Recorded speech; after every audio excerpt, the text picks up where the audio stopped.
Ada sebuah momen ketika seluruh sejarah manusia diperlihatkan kepada satu sosok pertama yang menginjakkan kaki di bumi, Nabi Adam alaihi salam. Di hadapannya, ribuan bahkan jutaan ruh anak cucunya berkilau bagaikan bintang-bintang di langit yang gelap. Tapi di tengah cahaya itu, ada satu ruh yang paling terang, cahaya yang membuat Adam berhenti bernafas sejenak.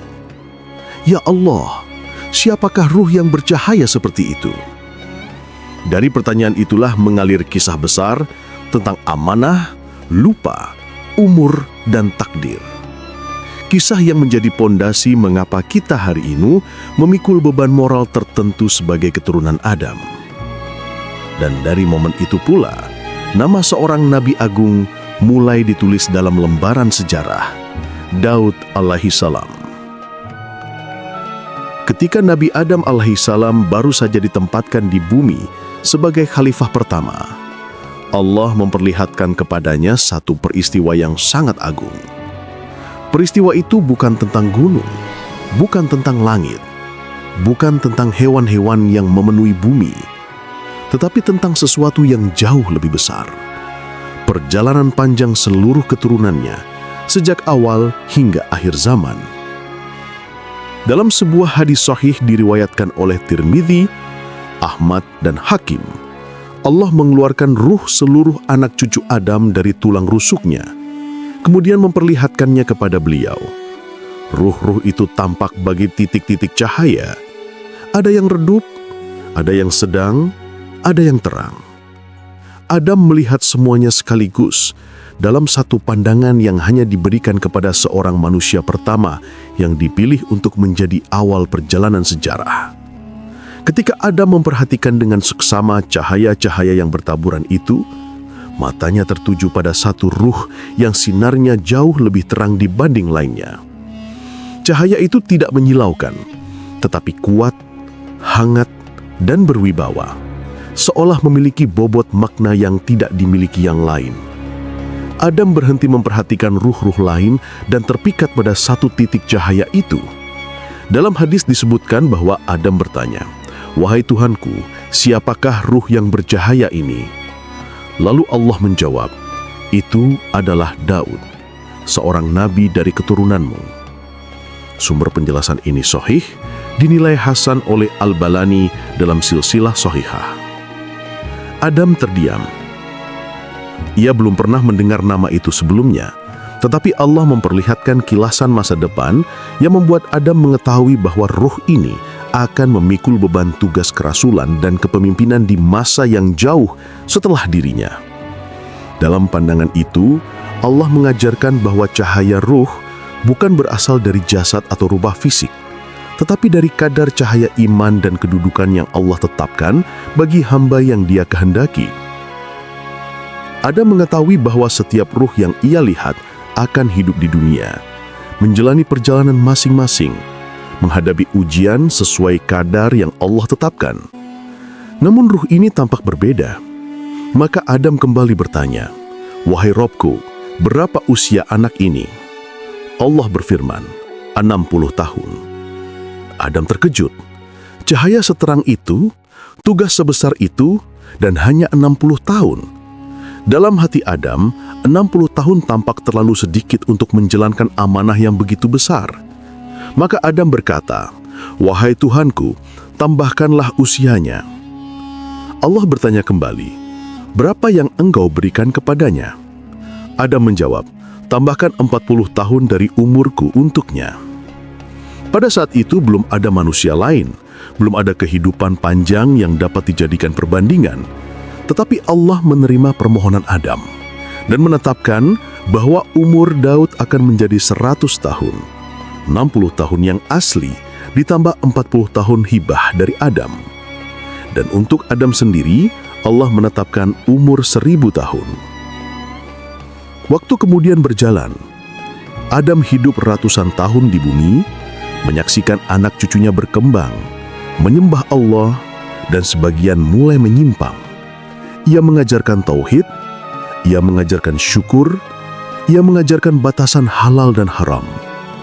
Dalam riwayat-riwayat sahih, para ulama menyebutkan bahwa Adam mempunyai umur yang panjang, sehingga ia menyaksikan pertumbuhan keluarga besar yang sangat luas.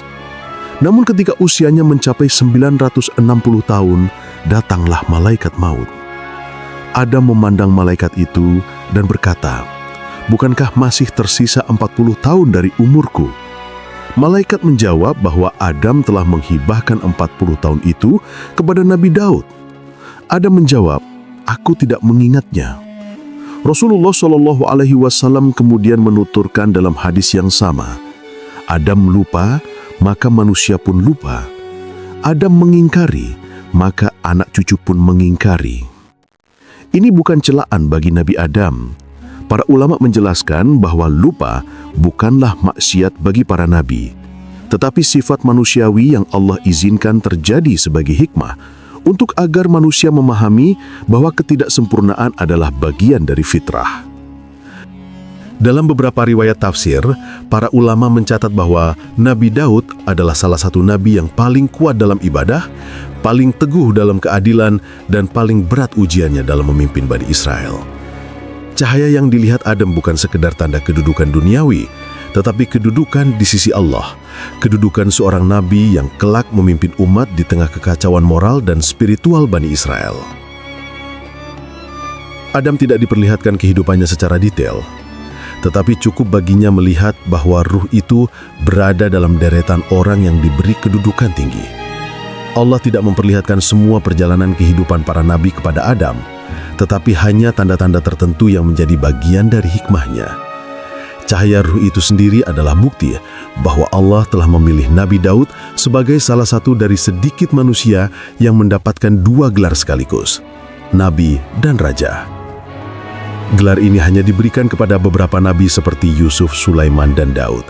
Dan Adam sebagai manusia pertama mendapatkan kehormatan melihat salah satu dari keturunan mulianya itu bahkan sebelum ia lahir ke dunia. Setelah cahaya ruh Nabi Daud diperlihatkan kepada Nabi Adam, waktu berjalan sangat jauh hingga memasuki zaman yang berbeda. Zaman di mana Bani Israel telah mengalami banyak fase pergantian pemimpin, peperangan, dan penyimpangan dari ajaran para nabi sebelumnya. Bani Israel saat itu berada dalam kondisi yang lemah. Mereka kehilangan kekuatan, kekompakan, dan semangat iman.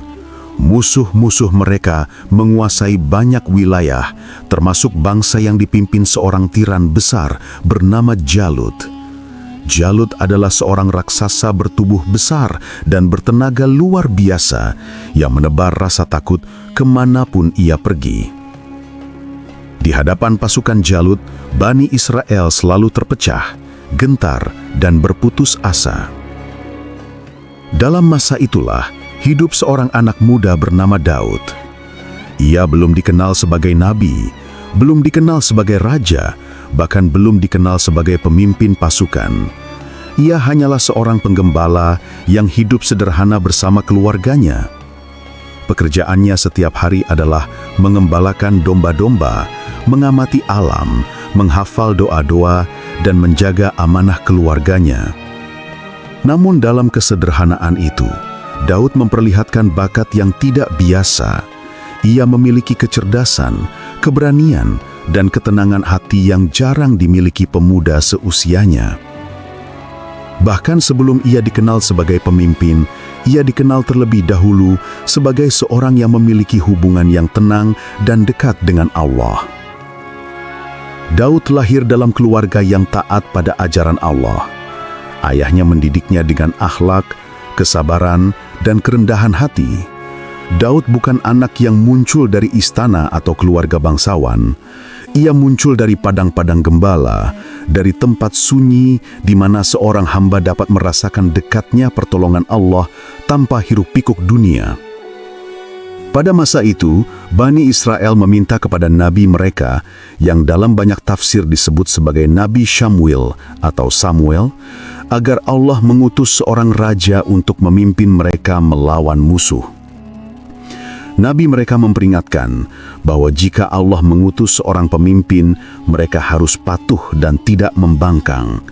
Tetapi seperti biasa, Bani Israel tidak mudah tunduk. Setelah perdebatan panjang, Allah akhirnya mengangkat Tolut sebagai raja. Tolut bukan orang kaya, bukan bangsawan, bukan tokoh populer. Ia adalah sosok yang dipilih Allah karena kekuatannya, ilmunya, dan kemampuannya memimpin. Namun sebagian Bani Israel menolak keputusan itu karena mereka masih menilai kepemimpinan berdasarkan status duniawi. Allah menurunkan wahyu bahwa tanda kepemimpinan Tolut adalah kembalinya tabut, peti peninggalan yang berisi ketenangan bagi mereka. Setelah Tolut diakui, ia mulai membentuk pasukan melawan Jalut. Tetapi pasukan Jalut sangat kuat. Mereka memiliki jumlah yang besar, perlengkapan perang yang lengkap, dan militansi tinggi. Ketika dua pasukan mendekat, sebagian besar Bani Israel menunjukkan rasa takut.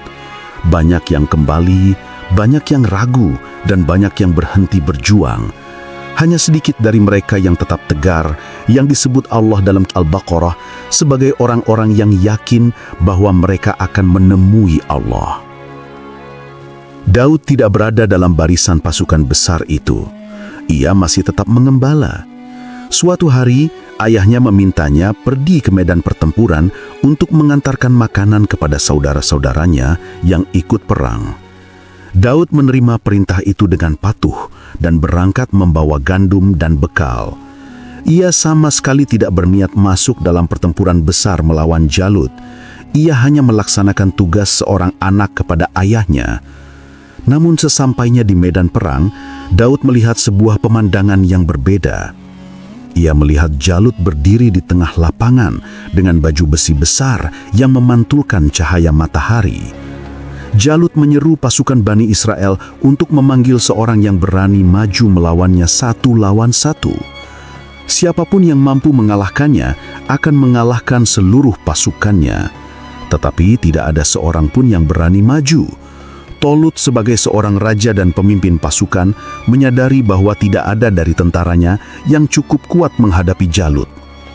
Daud memperhatikan suasana itu. Ia melihat ketakutan yang menyelimuti barisan pasukan Bani Israel. Ia mendengar ejekan Jalut yang menghina mereka dan Tuhan mereka. Maka ia bertanya kepada para prajurit tentang apa yang sedang terjadi. Mereka menjelaskan tentang Jalut dan tantangannya, serta ketidakberanian siapapun untuk maju. Daud merasa tergerak dalam hatinya. Ia tidak bergerak karena bangga, bukan bergerak karena ambisi, tapi karena keyakinan kuat bahwa Allah lebih besar daripada siapapun di muka bumi. Ia kemudian maju dan mengatakan kepada Talut bahwa ia ingin menghadapi Jalut. Para prajurit menertawakannya. Mereka mengatakan bahwa Daud hanyalah seorang anak rekahan, penggembala yang tidak memiliki pengalaman perang.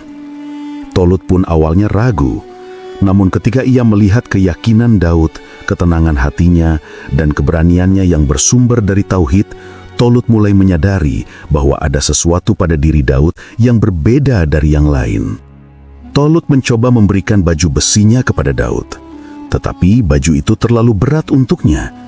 Daud melepaskannya dan berkata bahwa ia tidak terbiasa dengan alat perang berat. Ia hanya membawa ketapel, tongkatnya, dan beberapa batu yang halus. Ketika Jalut melihat Daud maju, ia mengejeknya. Dalam riwayat tafsir disebutkan bahwa Jalut memandang rendah Daud dan berkata, "Apakah kalian mengirimkan seorang anak kecil untuk melawanku?" Tetapi Daud tidak terpengaruh oleh ejekan itu. Ia mengatakan bahwa ia datang dengan nama Allah, Tuhan langit dan bumi. Daud memungut sebuah batu, meletakkannya di ketapelnya, dan melempar batu itu dengan kekuatan dan akurasi yang tidak biasa. Dengan izin Allah, batu itu meluncur tepat mengenai kepala Jalut dan menjatuhkannya. Pasukan Jalut gonjang-ganjing. Ketika Jalut roboh, seluruh pasukannya tercerai-berai. Dan kemenangan besar berada di pihak Bani Israel. Kemenangan ini tidak hanya mengakhiri kediktatoran Jalut, tetapi juga mengubah jalan hidup Daud untuk selamanya. Ia tidak lagi hanya menjadi penggembala, ia menjadi seorang pahlawan besar. Allah kemudian memberikan kepadanya kerajaan dan kenabian. Dan dari titik inilah perjalanan Nabi Daud sebagai nabi dan raja dimulai. Kemenangan Daud atas Jalut menjadi titik balik yang tidak hanya mengubah arah peperangan, tetapi juga mempengaruhi hati Bani Israel. Mereka yang sebelumnya meragukan kekuatan Allah, kini menyaksikan bagaimana seorang pemuda yang tidak memiliki baju besi, tidak memiliki pedang, bahkan tidak memiliki pengalaman perang, mampu mengalahkan simbol terkuat dari pasukan musuh. Peristiwa itu menjadi bukti bahwa kemenangan tidak selalu diberikan kepada pasukan terbesar, tetapi kepada siapa saja yang hatinya paling yakin kepada Allah. Daud menjadi tanda bahwa takdir Allah dapat membalikan keadaan dengan cara yang tidak pernah disangka.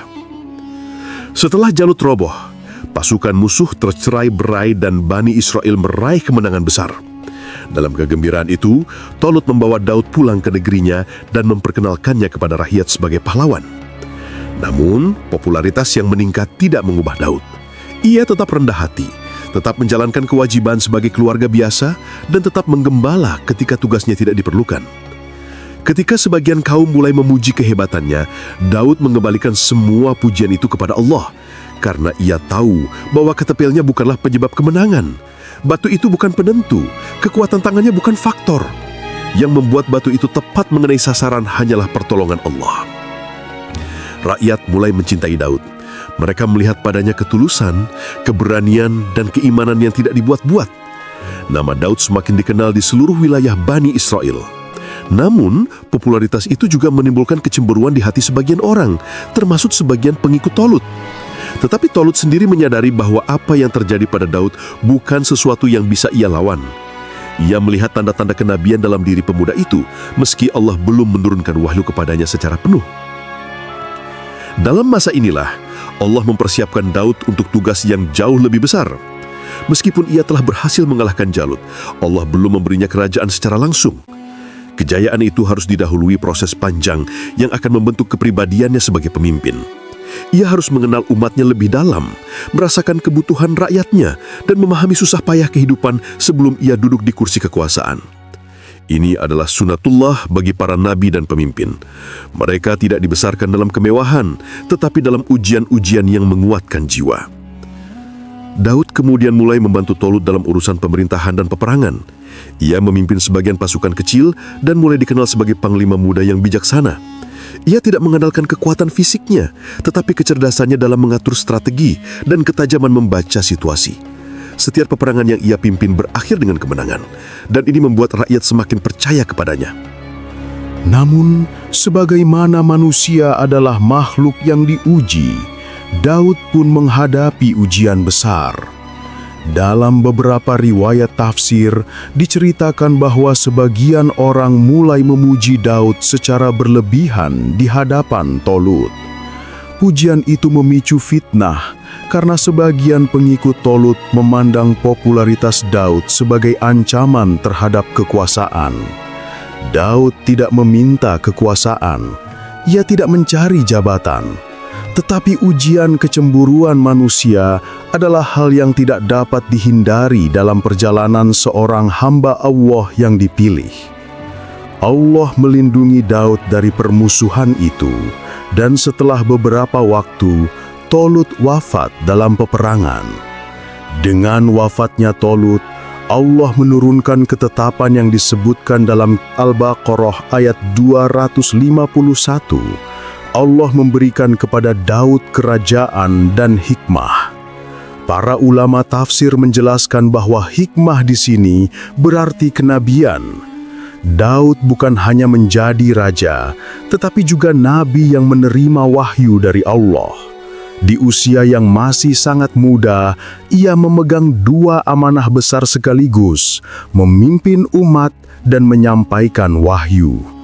Disinilah Daud mulai memasuki fase baru dalam hidupnya, fase yang akan membawanya menjadi salah satu nabi dan raja paling mulia dalam sejarah Bani Israel.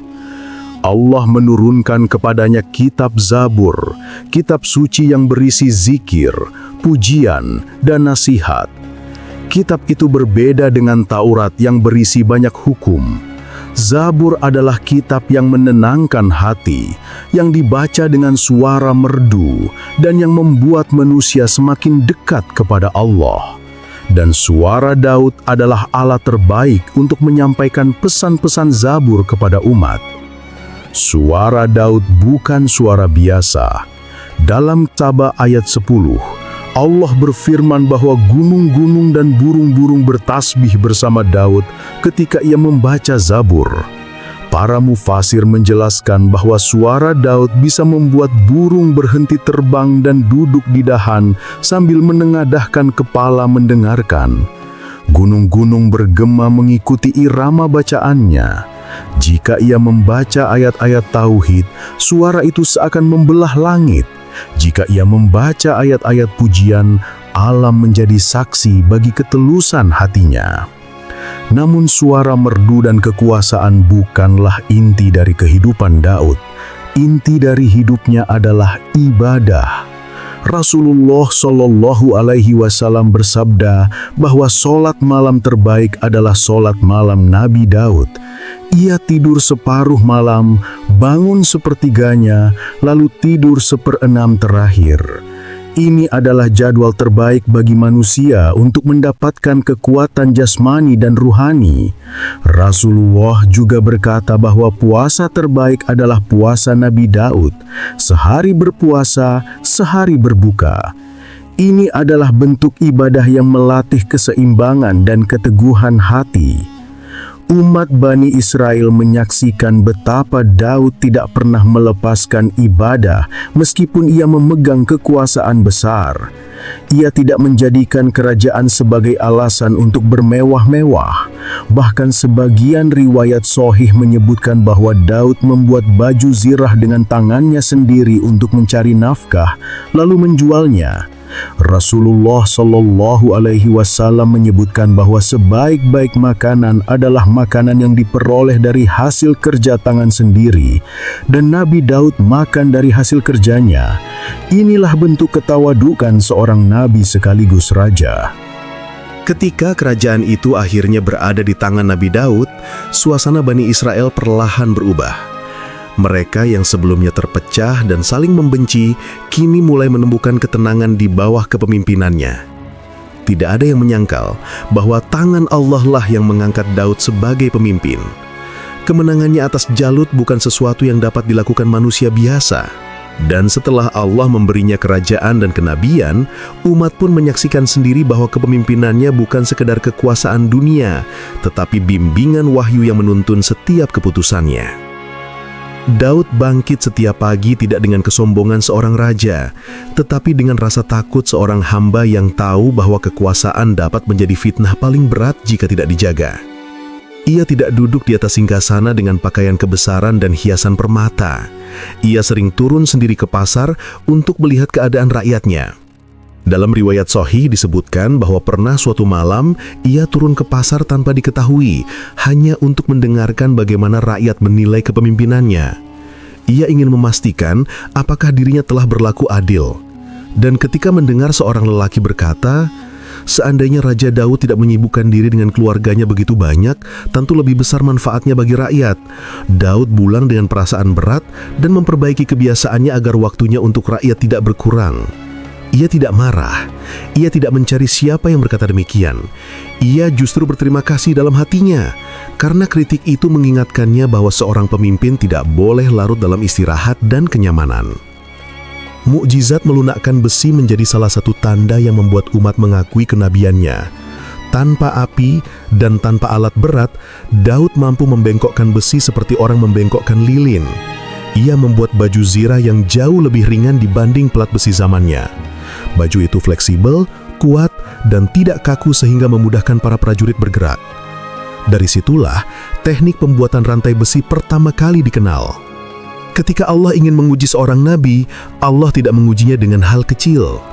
Banyak nabi diuji dengan kesusahan, tetapi Daud diuji dengan kekuasaan dan keadilan. Suatu hari, dua orang masuk secara tiba-tiba ketika Daud sedang berada di mihrabnya. Mereka datang meminta keputusan mengenai perselisihan mereka. Daud yang merasa kaget dengan cara masuk mereka, mendengarkan salah seorang dari keduanya yang berkata bahwa saudaranya memiliki 99 ekor kambing, sedangkan ia hanya satu, tetapi saudaranya tetap meminta agar kambing satu itu disatukan dengannya. Daud langsung memutuskan bahwa yang memiliki banyak kambing telah berbuat zalim. Tetapi peristiwa itu bukan perselisihan biasa, itu adalah sebuah ujian dari Allah, sebagaimana dijelaskan dalam Shad ayat 21-26. Ketika menyadari pelajaran itu, Daud sujud dan bertaubat karena ia terlalu cepat memutuskan perkara tanpa mendengar sisi lain dari pihak yang kedua. Itu tidak membuatnya malu, justru itulah yang membentuknya menjadi hakim terbaik pada zamannya. Setelah itu, setiap kali orang datang meminta keputusan, ia mendengarkan kedua pihak dengan sabar. Ia tidak pernah memutuskan sesuatu berdasarkan penampilan, status, atau kedudukan seseorang. Ia memutuskan berdasarkan kebenaran dan keadilan, dan Allah memujinya karena sifat itu. Namun, perjalanan seorang nabi tidak berhenti pada kemenangan dan ibadah. Setiap nabi memiliki akhir, dan Daud pun demikian. Ketika usianya telah memasuki masa tua, Allah mempersiapkan seseorang untuk meneruskan tugas besarnya. Seseorang yang bukan hanya akan melanjutkan kerajaan itu, tetapi akan memperluasnya dengan mukjizat yang bahkan lebih besar. Anak itu adalah Sulaiman. Daud mendidiknya sejak kecil, bukan dengan gelar, bukan dengan kedudukan, tetapi dengan akhlak seorang nabi. Ketika melihat kecerdasan Sulaiman, Daud tahu bahwa Allah menyiapkannya untuk sesuatu yang tidak kecil. Namun, masa Daud sendiri perlahan mendekati akhir. Dalam sebagian riwayat disebutkan bahwa ketika Daud wafat, burung-burung turun hingga mendekati bumi untuk menaungi jenazahnya, seolah mencerminkan bagaimana mereka dahulu bertasbih bersama suaranya. Bani Israel menangisi kepergiannya. Mereka kehilangan seorang raja yang adil dan seorang nabi yang memimpin mereka dengan wahyu, bukan ambisi. Tidak ada yang melupakan bahwa kerajaan itu tidak dibangun dari kesombongan, tetapi dari sujud, sholat malam, dan puasa yang tidak pernah berhenti. Daud meninggalkan dunia dengan membawa nama yang dihormati langit dan bumi. Ia meninggalkan kerajaan yang kokoh, tetapi yang lebih penting, ia meninggalkan nilai bahwa kekuatan sejati datang dari hati yang mengenal Allah. Bahwa seorang pemimpin sejati adalah yang paling takut kepada Allah, dan bahwa keadilan lahir dari ibadah yang benar. Dan setelah ia pergi, kerajaan itu tidak runtuh. Ia justru memasuki masa keemasan di tangan puteranya, Nabi Sulaiman, yang Allah berikan kemampuan berbicara dengan binatang, menguasai angin, dan memimpin bala tentara jin. Tetapi semua itu tidak akan terjadi tanpa fondasi yang dibangun oleh Daud. Fondasi keadilan, kesabaran, dan ketaatan.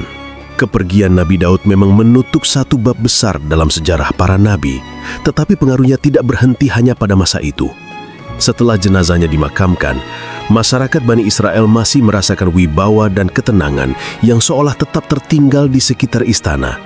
Mereka merasakan bahwa seorang nabi yang begitu dekat dengan Allah telah meninggalkan mereka, tetapi jejaknya tetap ada pada hukum-hukum, ketetapan dan nilai-nilai yang ia tanamkan selama hidupnya. Tidak ada raja sebelum Daud yang mampu menegakkan keadilan setegas dirinya, dan tidak ada raja sesudahnya yang mampu memimpinnya kecuali putranya sendiri, yang kelak menjadi raja yang dikaruniai mujizat-mujizat besar. Setelah wafatnya Daud, kerajaan itu tidak dipenuhi perebutan kekuasaan sebagaimana sering terjadi pada bangsa-bangsa lain. Tidak ada perang saudara, tidak ada pengkhianatan, dan tidak ada keluarga yang memperebutkan tahta. Sebab seluruh umat sudah tahu bahwa Allah sendiri telah memberi isyarat bahwa Sulaiman adalah pewaris kepemimpinan itu. Sejak kecil, Sulaiman menunjukkan kecerdasan yang luar biasa dalam mengambil keputusan. Dalam riwayat tafsir diceritakan bahwa ketika ia masih muda, ia pernah memutuskan perkara yang tidak dapat diputuskan oleh orang dewasa. 2 orang datang mengadukan bahwa ladang salah satu dari mereka dirusak oleh kambing milik orang lain. Ayahnya, Daud, memutuskan agar kambing itu diberikan kepada pemilik ladang sebagai ganti rugi. Namun Sulaiman berkata dengan lebih halus dan lebih adil bahwa kambing itu dipinjamkan sementara kepada pemilik ladang agar ia dapat memanfaatkannya. Sedangkan pemilik kambing memperbaiki ladang itu sampai kembali seperti semula. Barulah kemudian kambing dikembalikan kepada pemilik asal. Ketika mendengar keputusan itu, Daud langsung mengetahui bahwa Allah memberikan kecerdasan dan kebijaksanaan yang istimewa kepada putranya. Daud mendidik Sulaiman bukan hanya dengan kata-kata, tetapi dengan teladan. Ia mengajarkan kepada Sulaiman bahwa seorang pemimpin tidak boleh terlalu cepat mengambil keputusan, bahwa seorang hakim harus mendengarkan dua sisi dengan sabar, dan bahwa seorang raja tidak boleh membiarkan kekuasaan menutupi kelemahannya sebagai manusia. Inilah nilai-nilai yang kemudian menjadi dasar bagi kerajaan besar yang dibangun Sulaiman setelah ayahnya wafat. Apa yang dilakukan Daud tidak pernah hilang, justru menjadi fondasi dari salah satu kerajaan paling diberkahi di muka bumi. Namun sebelum kerajaan itu benar-benar berada di tangan Sulaiman, kita perlu melihat satu bagian penting dari kehidupan Daud, hubungannya dengan rakyat dan kedekatannya dengan Allah. Itulah yang membuat kisahnya berbeda dari banyak raja dalam sejarah. Sebelum wafat, Daud menyusun pemerintahan dengan rapi. Ia memastikan bahwa hukum Allah ditegakkan. Ia memastikan bahwa kitab Zabur dibacakan, dipelajari, dan diamalkan oleh rakyatnya. Ia memastikan bahwa struktur pemerintahan tidak akan runtuh setelah kepergiannya. Dan ketika ia mulai merasakan kelemahan tubuhnya, ia mendekatkan diri kepada Allah lebih daripada sebelumnya. Dalam sebagian riwayat ulama disebutkan bahwa akhir hidup Daud dipenuhi dengan doa-doa panjang, zikir, dan bacaan Zabur yang membuat gunung-gunung kembali bergema seperti masa mudanya. Kemudian datanglah hari ketika malaikat maut mendekatinya. Kedatangan malaikat itu bukan kejutan bagi Daud, karena ia telah menghabiskan hidupnya dalam kesadaran penuh bahwa setiap manusia akan kembali kepada Allah. Tidak ada ketakutan yang menguasai hatinya, hanya rasa haru bahwa kehidupannya akhirnya mencapai ujung. Ia meninggalkan dunia yang penuh kegaduhan, tetapi ia membawa ketenangan yang hanya dimiliki oleh orang-orang yang telah menjalankan amanah dengan sebaik-baiknya. Ketika kabar wafatnya menyebar, Bani Israel berkumpul dan menangisi kepergian seorang nabi yang telah membawa mereka dari keterpurukan menuju kejayaan. Mereka menangis bukan hanya karena kehilangan raja, tetapi karena kehilangan seorang guru, pembimbing, dan pelindung spiritual. Sulaiman kemudian berdiri menggantikan ayahnya. Tetapi kisah itu bukan bagian dari bab ini. Bab ini adalah tentang akhir perjalanan seorang hamba yang dipilih Allah untuk menyatukan dua jabatan besar, kenabian dan kerajaan. Tidak banyak manusia yang pernah diberi dua amanah sekaligus seperti itu, karena keduanya membutuhkan sifat-sifat yang bertolak belakang. Kelembutan seorang pendakwa dan ketegasan seorang raja. Tetapi Daud mampu menjalankannya karena hatinya lebih tunduk kepada Allah daripada kepada kekuasaan. Dengan wafatnya Daud, seluruh hikmah hidupnya menjadi pelajaran bagi umat manusia sepanjang sejarah. Kita belajar darinya bahwa seorang pemimpin harus adil, bahwa kekuatan sejati berasal dari iman, bahwa ibadah adalah benteng dari kesombongan, dan bahwa suara hati yang dekat kepada Allah sanggup mengguncangkan gunung-gunung. Tidak ada yang sia-sia dalam perjalanan Daud. Setiap kemenangan, setiap ibadah, setiap air mata dan setiap sujudnya menjadi bagian dari warisan agung yang Allah abadikan dalam Al-Quran.